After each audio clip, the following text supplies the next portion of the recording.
Alright guys, I've decided to maybe kind of do a series. I've got some stories of personal things that's happened to me. A lot of people's been at me to tell them. It's no big secret or anything. I know I haven't got a lot of videos out to y'all, and the reason for that is I may not get as many videos out as everybody else is, but my videos are not going to be tainted and they're not going to be faked. I refuse to do that. And if I find out that anything that anybody's sending me in is fake, tainted, or used just to get a name out there or whatever, then I won't be using anything that they send, because that's not why I'm here. I'm here to find the truth. I'm not here to tell fairy tales and, search for things that aren't real. If you haven't subscribed, please subscribe and ring the bell to get future videos. A lot of my viewers right now that I'm getting aren't subscribed, so that would sure help me a lot if y'all just click the subscribe button down there and hit the bell. I want to start out with telling y'all a story of a personal experience, and I may do a series on these, I'm not sure. This one is called, we'll just do it, Bigfoot at Granny's. When I was younger, I had heard all the stories and, all the things that had happened with my mom and other relatives of hers had experienced, along with their friends. So these are things that are backed by, family and other people. So, I was always fascinated in it, but we was always, kind of scared. To us, normal was something around outside at night, or going in the house before dark and not going out by yourself after dark. I mean, those were normal things that we done as kids. It wasn't weird to us, because we just knew that we went in because of things that had happened, and anyways, it was one night, and they had been having trouble down at my grandma's. Me and my cousin, he was staying with me, and I'm just going to use his first name. His name's Larry, and my other cousin George had stayed with us, and we had a friend there, and our friend, he was about our age, probably 15, 16, maybe 14, 15, 16, and George been the younger. Well, we decided one night, we're going to catch this monster. And it probably wasn't the best idea that we had ever done, but we decided, okay. And this is before the 411 ever came out. We knew that whatever this was attracted to the younger kids, and especially the women. My uncle had always told us, he said, if you want to go to the bottoms and you want to get scared down in the woods, then you take a girl with you, and if there's as many girls as there is guys, and something freaky is going to happen. And that's just kind of what we lived on. But we didn't ever know that the reason that thing was at Grandma's was because him and his girlfriend at the time, when he got back from Vietnam, had set out in the woods over by Nowata, around the Double Creek area. So if anybody has any stories from that area, but that's where it all started from. That's where it all first happened to him, and he came home. It followed him home from that point, and so on. But anyways, we had decided we was going to take George, and he was going to be the bait. George was a little young kid. He was skinny, redheaded, and wanting to do whatever the bigger guys done. He hung out with us a lot. He's one of my closer cousins. So we had the yard light, which was in front of the house, and then up from the yard light you had the house, and we had trees all out in the front yard that had large, I believe it was elm trees, maple trees. Along the fence that went adjacent to the house was honeysuckle, and down to the other side, which would actually be to the west, would have been the hog pasture. Well, the yard light was up on a regular telephone pole, so coming through the shade trees into the backyard, you had a little bit of a lit area, and then right at the back of the fence where the gate would have been to enter the pasture, it would, fade out into the darkness, and you had the tall weeds and everything out there. And there was an old barn, not a big barn, just a small barn was out there at the time. But we decided, you know what, we're going to tie George to the basketball goal. Well, we never ended up finding any ropes, so that's probably a good thing. But anyways, we were out there and we were horsing around, looking, trying to, hear him, and, nothing had happened. So, we decided, hey, we're just going to sit out here and mess around, talk, whatever. So, where they played, the older adults that played basketball on the ground, it was worn out.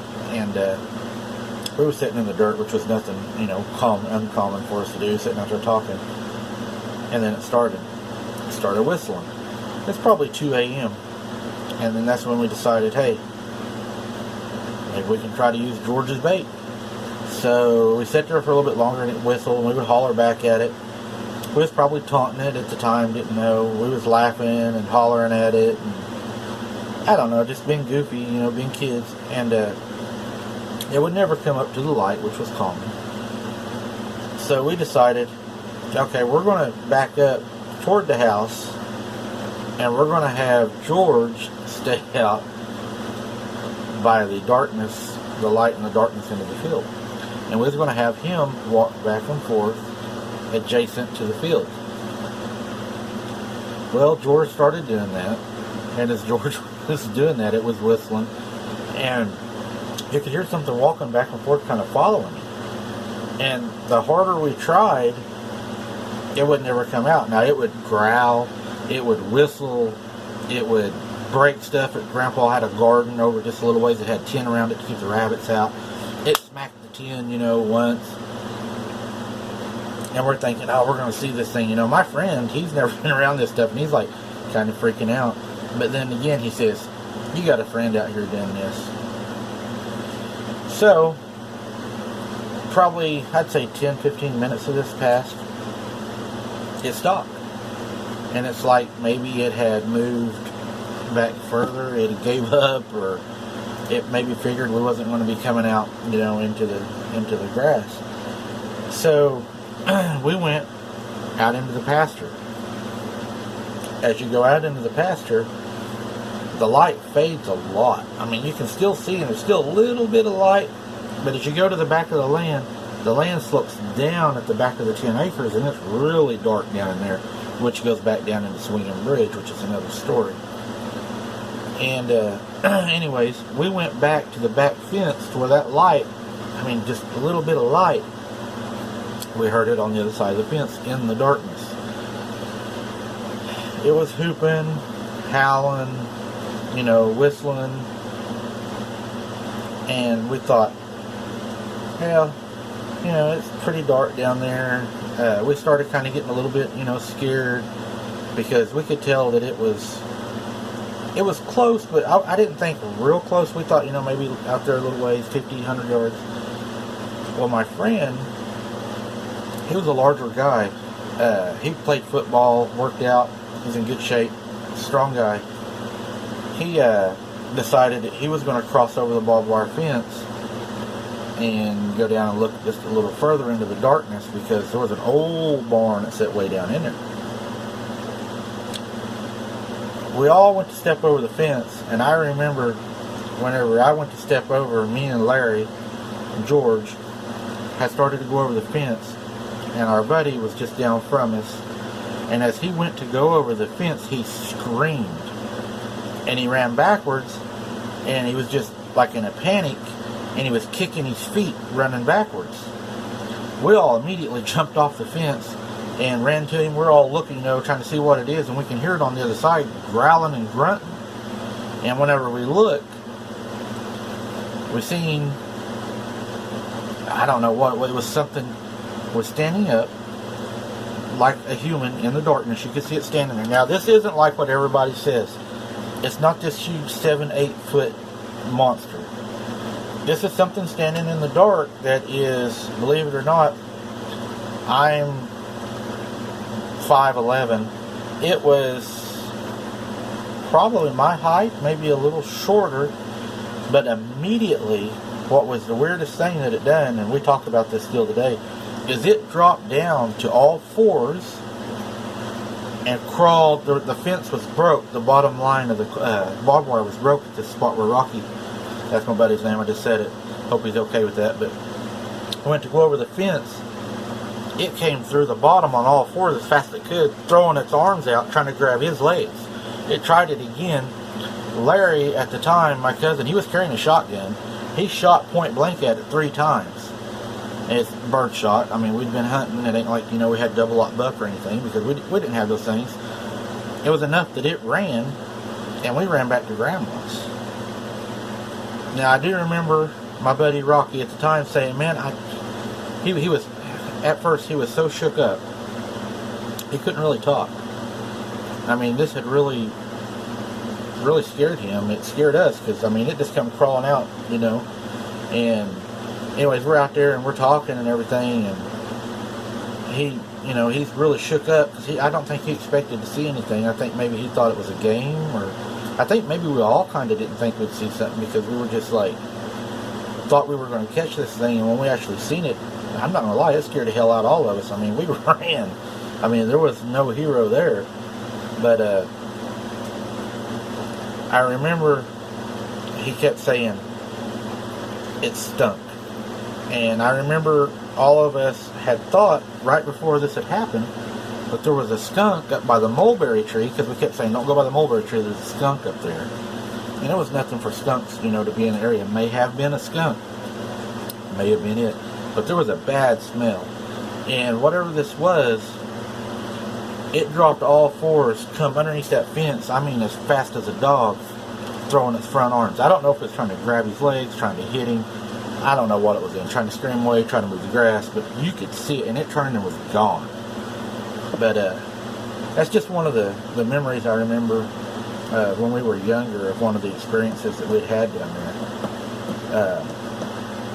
A lot of people, when they talk about Bigfoot, they say 7-8 foot. He's a huge monster. He's huge. Some of the things I've seen, yeah, they are big. But a lot of the things I've seen aren't big. They're actually skinny. They're slender. Are these the Bigfoots? That's why I say, is there more than one thing down there? Because some are big. Some ain't. Some act differently, I think. Some don't. But anyway, this is just one of the stories I've witnessed. I was there. My cousins were there. I know it happened, but I wanted to share it with y'all. If y'all want to hear more of my personal things, let me know. If you don't, that's fine too. All I can do is tell you what I've seen and heard. What it was, I don't know. I have no idea. But I know it was scary as hell. But I hope you all enjoyed this story.